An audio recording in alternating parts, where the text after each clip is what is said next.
All right, and now we welcome in Congressman Tim Huelskamp, as promised, member of the House Veterans Affairs Committee, chairman of the House Tea Party Caucus. And Congressman, welcome, sir.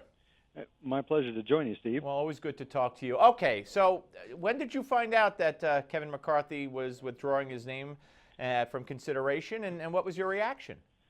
Most folks were stunned. I think it was like 10 minutes after 12, and he pulled a John Boehner. He walked in and sat there until it was time to speak, and we got started. He got up and just announced he was quitting, and he said, I don't have the votes, and I am not the one. And there was a collective gasp. Interestingly enough, the acoustics were horrible.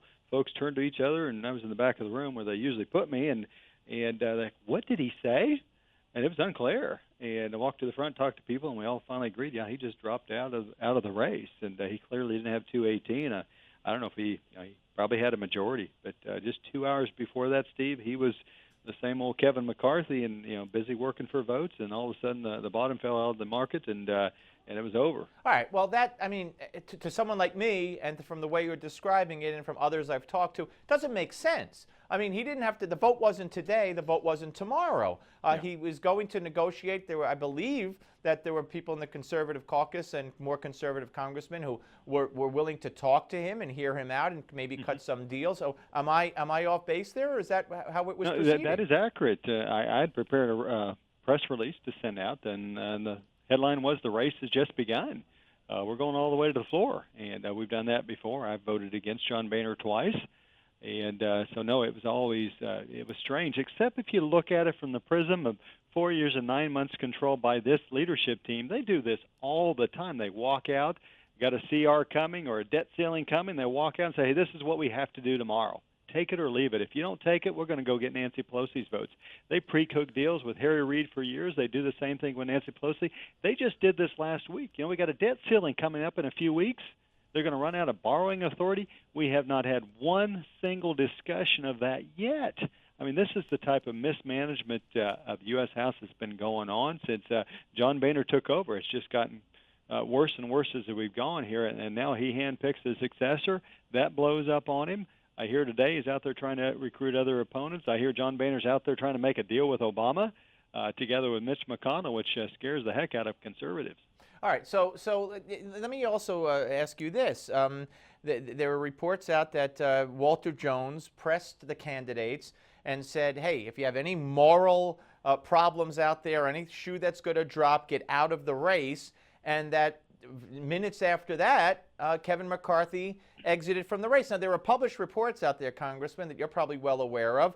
There's even a report that someone using a Department of Homeland Security IP address edited the Wikipedia page of a congresswoman and alleged an affair with McCarthy. I mean, do you know anything about any of this? I am not personally aware of any of those. There have been rumors circulating for a long time.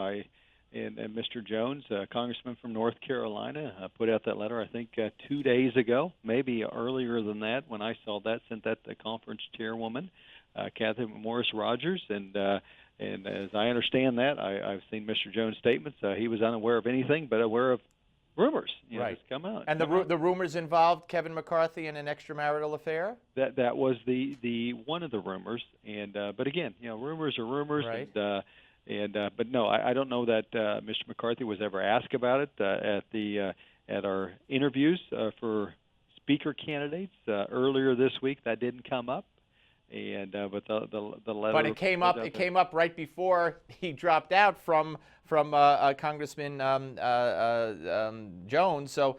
I do not know if that was the case. Right. I'm unaware of that. I just saw Mr. Jones on the floor. He didn't mention that he had talked to Kevin recently about that or those kind of things. So if there's anything there, I'm unaware of that. But Mr. Jones' concern was this: we don't want another Newt Gingrich.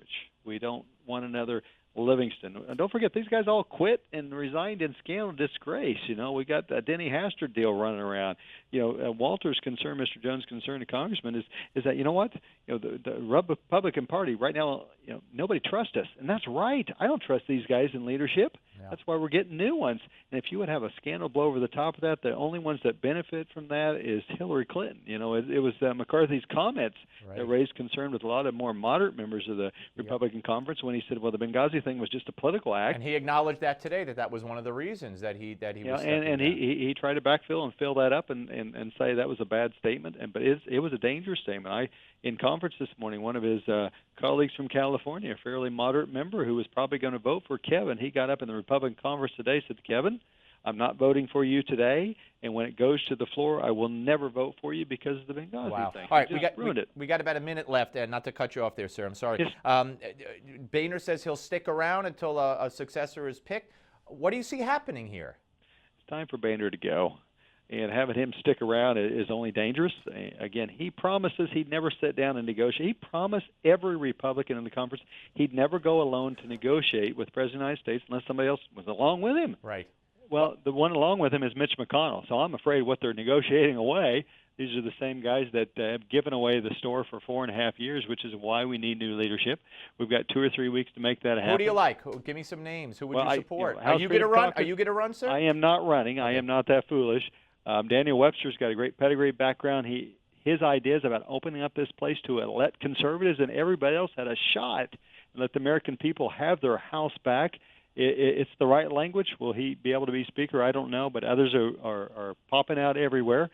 There's all kinds of ambition in Washington, but nobody should run the House as a dictatorship like John Boehner has for way too long. Congressman, thank you very much for your time, sir. Appreciate it. Thank you. All right, Congressman Tim Huelskamp, ladies and gentlemen. We'll be back. We continue our sit-down interview with Dr. Ben Carson's coming up next. Don't miss it.